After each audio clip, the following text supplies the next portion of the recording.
Hey everybody, welcome back to the channel. My name is Todd Coons, and tonight I am in my city, Spartanburg, South Carolina. We are right downtown.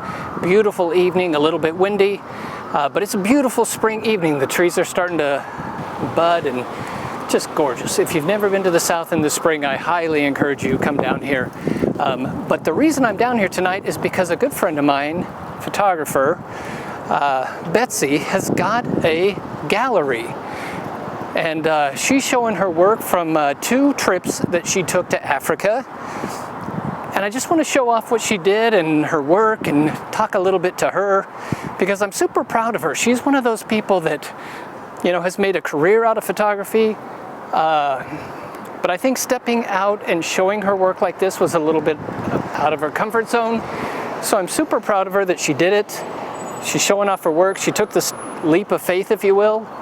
And it's impressive. Her work is good and her gallery is fantastic. So we're here tonight. We're at the Ridge Gallery.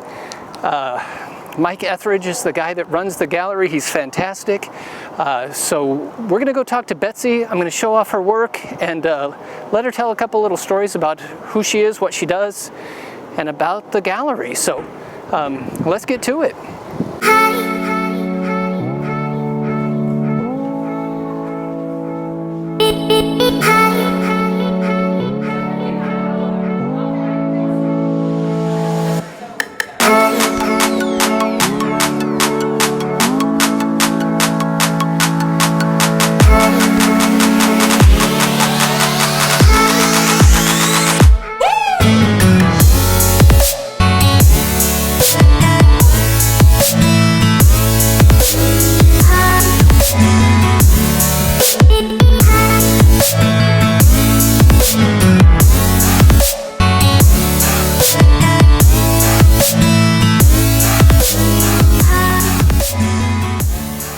Okay, everybody, this is my good friend, Betsy Weiner, and Betsy and I have worked together for the last 3 years, and I've gotten to know her really well, and we are in the Ridge Gallery.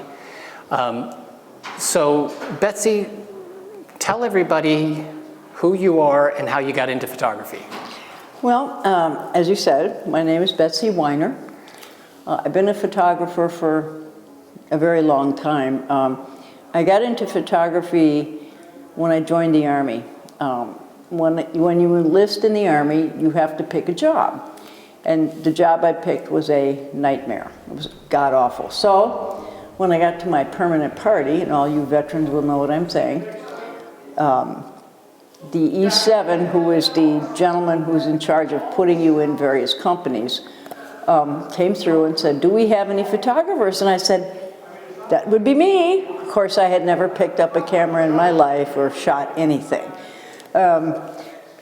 So I proceeded to give him a line of, well, we'll just say BS, that I have yet to duplicate.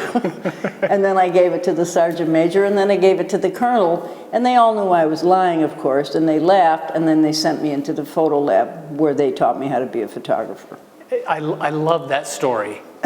You've told me that before. I love how you lied your way into photography and then it ended up being a career. It wasn't just 4 years of the Army and get out. No. Okay, so that set off a career in photojournalism where you worked for papers and all over the world, really, right? Yes. Newspapers. Worked for a number of newspapers in a number of states, Massachusetts, Colorado, and for the Army as a Department of the Army civilian, not actually in the Army. I did my 4 years and that was the end of that. So fantastic. So here we are in your first gallery show, true gallery show? Well, not quite, but it's the first really big one. It's the first big one. Okay, so tell us how you decided to do this, because I mean it's big and it's impressive. Well, I mean, I was talking to Carrie Caldwell, who is the curator here, and to Mike Etheridge, who is the owner of the gallery. And I sent Carrie some images just from my recent trips in Africa, and she said, "Great, how would you like to do a show?" And I thought about it, and I'm like, yeah, that might be kind of cool. A big show, yeah. So I decided to go ahead and do it. Yeah, and I could not be more, you know, for what it's worth, I could not be more proud of you because I honestly think the people in our industry that succeed are the ones that step out and take a chance and do something like this. You know, so many people are like, I'd love to do it, and they never do. Right. So the fact that you did is fantastic. The show is made up of 2 trips that you did to Africa, yes. right? In about a 18-month period, roughly? Roughly, yeah, about Okay. 18, maybe 20 months. So tell us about those 2 trips. The first trip was to Morocco, and the second trip was to Namibia, Botswana, Zimbabwe, and Zambia. Okay. As one trip, the 4 African states. And then Morocco, of course, was the first one. And Morocco, we decided to go to Morocco. I had this wild hair. I heard the Crosby, Stills, Nash & Young song, Marrakesh Express. So then I'm like, hey, I'd always wanted to go to Marrakesh and see Charming Cobras in the square. So I called my buddy Teresa, said, hey, let's go to Marrakesh. And she said, why not? Hey, Jan, a friend of mine, she was going to go to Morocco, only her friend bailed on her, so the 3 of us decided we'd get together and we'd go to Morocco. Jan's a retired airline stewardess, so she has connections as far as guides and hotels and that kind of thing. So we went to Morocco for 17 days. Flew into Spain, to Madrid, spent the night in Madrid, where I slept on a god-awful platform bed that they pulled out of the wall. That was a nightmare. Then I melted my curling iron because it wasn't 220. And then we flew into Tangier. And from Tangier, we went to Chefchaouen, which is the blue city. Then from Chefchaouen to Fez, and then a couple places in between, and then to Marrakesh. And then the second trip, you did the more animal safari and... Right, the second trip, Namibia and Botswana really are much more animal focused. Morocco's much more, I don't want to say culture focused, but it's a lot more, I don't want to say civilized, but it's a lot more city type thing. There aren't lions cruising around in Marrakesh. So, Gotcha. The second trip, Jan, who specializes in photographing women from tribal situations, indigenous people, she wanted to go photograph the Himba ladies. So she and Teresa and I decided, you know, we would go to Namibia, and I had no idea about Namibia until I actually tried to research it a little bit.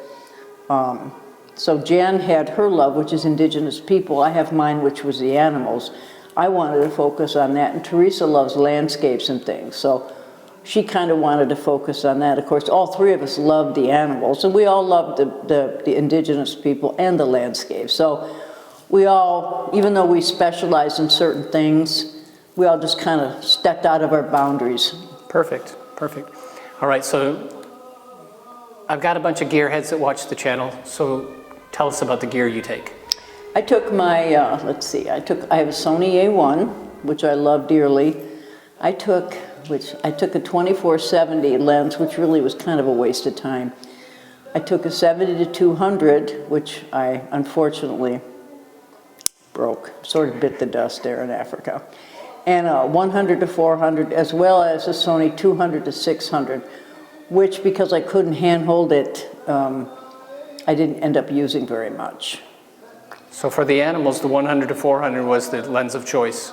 Yeah, I mean, that was the only lens that I could use. You can't, when you're in a little safari truck, you can't really slap that bad boy on a tripod. That's just not going to work. And so your Sony A1, and you also had the A9 III. I had the A9 III, which is a brand new camera, which came out on the first day that I shot that camera, because it has a global shutter and it shoots 120 frames a second, which is lightning fast. Which is how you got those animals. Right, and I had no idea how fast that was, and I thought, well, I'll take it out on the first day and photograph the flamingos flying around. Well, after about 2 hours, I had 3,500 photos. So I'm like, possibly better dial that down just a hair. Just a bit. Because you can drop the speed, obviously.